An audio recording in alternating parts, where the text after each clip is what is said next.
Hi guys, Kizzlekicks here again, and welcome back to another episode of this Southampton career mode. End of the last episode, then we saw probably the best performance we've ever put in this series when we beat Barcelona 3-0, beating them for the second time, of course, in the Champions League to pretty much secure our place in the knockout. It's not confirmed yet, but we're all but there. Now it's time to face a trip to Norwich. You can see they've got Ricky van Wolfswinkel up front, players like Johnny Howson, Olsen, Nathan Redmond, all players capable of causing us some problems, but the main surprise really was the fact that John Ruddy was on the bench and Mark Bunn, I think it's Mark, isn't it, was preferred in goal. So a real chance for us to capitalise on that. You can see here, Greaves Callaghan is going to get the nod up front. Lewis Muriel is going to get the chance to impress. He's been very disappointing since we picked him up from Udinese. I really wish we'd have got Gabriel von Lahore or Andreas Weimann, but we can't look back now. We've got Muriel, we've got to make the best of what we've got. You saw Norwich there, started much the brighter of the two teams. They hit the post in the opening couple of minutes. And then we responded with this effort from Alvaro Vidillo, hitting the post ourselves. Actually, I think that might have come off the bar, but never mind, we hit the woodwork. But we were really up against it in this game. Norwich really did start flying out of the blocks. You can see there, only a last-ditch tackle can stop them from getting the shot off. And then they have another effort here. Fantastic turn. Good block from Ramirez, and the second effort somehow Cameron Jerome's managed to slice that wide. But despite being on the back foot, with the players that we've got, the creative talent we've got in the front end of the field, we're always going to be a threat. You can see here good persistence from Greaves Callaghan. He wins the ball back as they were a bit casual in possession. Jordan Henderson picks up the ball, breezes past his man and then hits a left-footed shot, beating the goalkeeper at his near post. Disappointing to be beaten like that, but we don't really care. Totally against the run of play, undeserved. We find ourselves in front just after half an hour. Gone, and it was a case of really just shutting up shop, keeping that defence tight, going in at half-time with the lead. We nearly found ourselves level immediately. Ricky van Wolfswinkel there with a fantastic first-time strike. Nearly caught Fraser Forster out, but I think he just about had it covered. And then early in the second half, some confusion between the goalkeeper and defender. Saw Vidillo, who didn't give up on it. He just chased the ball. He had his shirt pulled. The referee pointed straight to the spot. So hesitation at the back for Norwich, giving us the opportunity to double our lead. Lewis Muriel was the man who put the ball down on the spot. We thought about changing our penalty taker, but then we thought, no, if Muriel wants it, we'll give him the opportunity to grab a goal. His penalty taking stats are good, so here he goes. He steps up, and it's a fantastic save. The keeper redeems himself.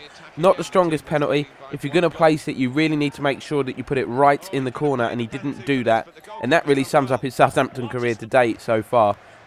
He's been really disappointing, but we hope he can kick on and start to grab a couple of goals. Quarter of an hour to play now, and Norwich have a fantastic effort. Fraser Forster getting down low to pull off a fantastic one-handed save. But despite being on the back foot, we still looked a constant threat on the counter. Greaves Callaghan had the chance to seal the game here, but he just lashed at it. A real lack of composure from the youngster. More composed finish would have been 2-0 up, and that would have been game over. But as you can see now, just 8 minutes to go. We just got to keep it tight. Cross goes into the back stick. We don't really deal with it. That is a shocking header away.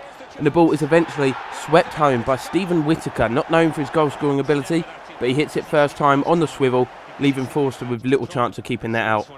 That late equaliser meant we had little time left to snatch all 3 points, but we were going to get the chance. Victor Wanyama, he would be bottom of your list if you had a chance in the last minute of it for who you wanted it to fall to.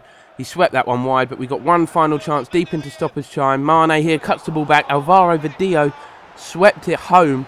It took a deflection, a slight one, just lifting it over the goalkeeper and into the roof of the net. And this is real smash and grab. We really did not deserve to win this game. You can't really see it from this angle. It did take a nick off the defender's knee. You see it a little bit better here.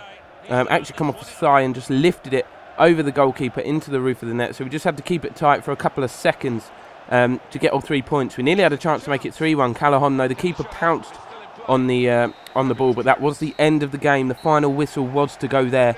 So really fortunate that we managed to come away from here with all 3 points to keep our keep pressure on Chelsea at the top of the table. But not the prettiest performance. We're going to need to improve in the next one as we welcome QPR to St Mary's.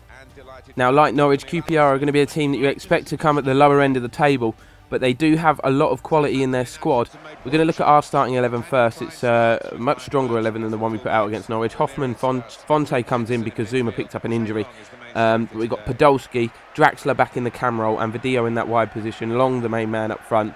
Ramirez is partnered in central midfield by Jordan Henderson as Schneiderlin, picked up a slight knock and is given a rest. But as you can see here, you've got Charlie Austin, and then you've got the pace of Junior Hoylett and Matty Phillips with the strength of Sandro in midfield. Kulka and Anuaha at the back, certainly no slouches either. So they've got quality across the squad, so it's not going to be the easiest game. We almost got off to a dream start though. McCarthy pulling off a brilliant save to deny Julian Draxler. And then Podolski tried to go down the outside, hit a shot left-footed, but McCarthy was equal to it again. And then QPR created an opportunity of their own. We didn't really defend this well. Defence is all over the show. Look, we're diving in there. Could have been a penalty. Advantage was played. Leroy Fer hits the post, and then Ryan Bertrand smashes the ball against his own crossbar. And then we still don't get it clear, and it's eventually cleared off the line. So a real let-off for us. We could easily have been behind there. But we have an opportunity just before half-time. Bertrand stands one up. Vidillo comes in. Looks easier to miss than it was to score. And the whistle went. We weren't sure what for. The referee actually pointed to the spot. Just keep your eye on Shane Long here. He gets caught up with McCarthy. It's a really, really harsh penalty decision. But Long is going to pick himself up. Tried to give us the lead before half-time. He sends McCarthy the wrong way. So, again, fortunate.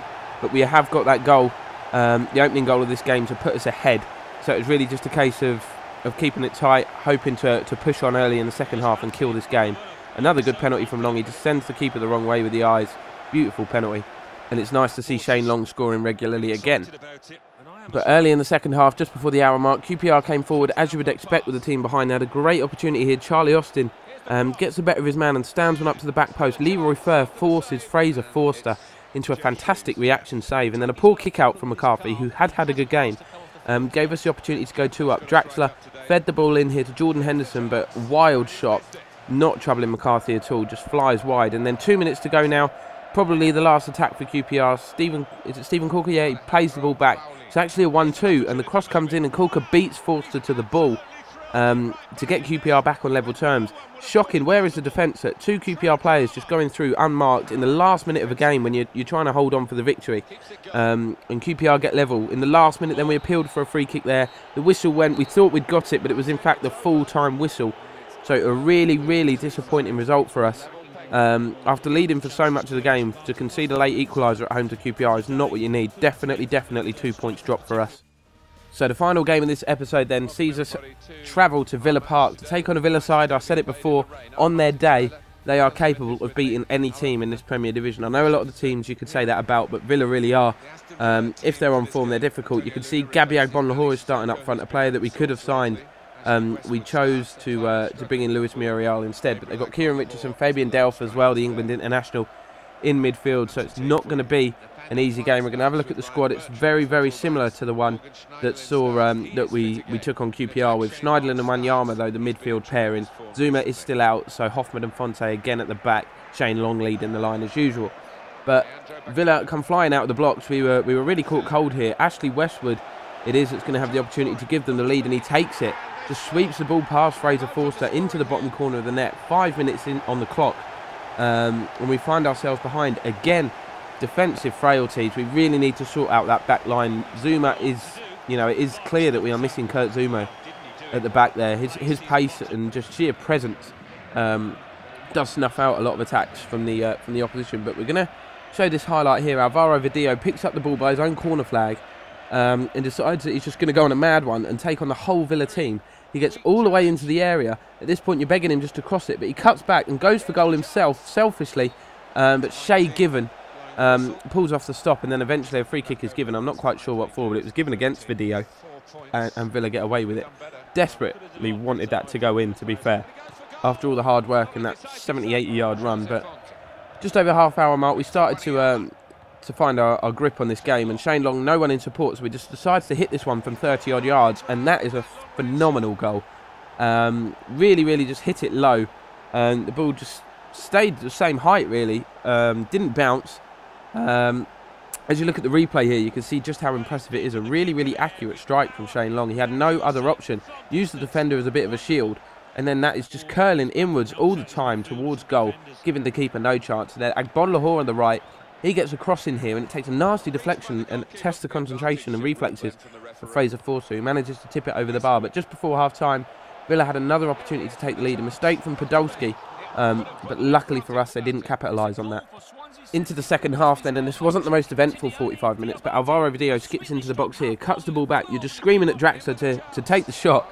He seems to take an eternity to to set his feet and get that strike away, and eventually it was blocked. But a clever corner routine here sees the ball eventually fall to Ryan Bertrand. He's got a wicked left foot if he catches the ball right, and he does so here, and that is not far wide. You can see that Given was beaten. He didn't even go for it, and we move right into stoppage time here, and Villa have the opportunity to win the game. Kieran Richardson on his favoured left foot just drags the shot wide, and we're actually going to have one final chance of our own.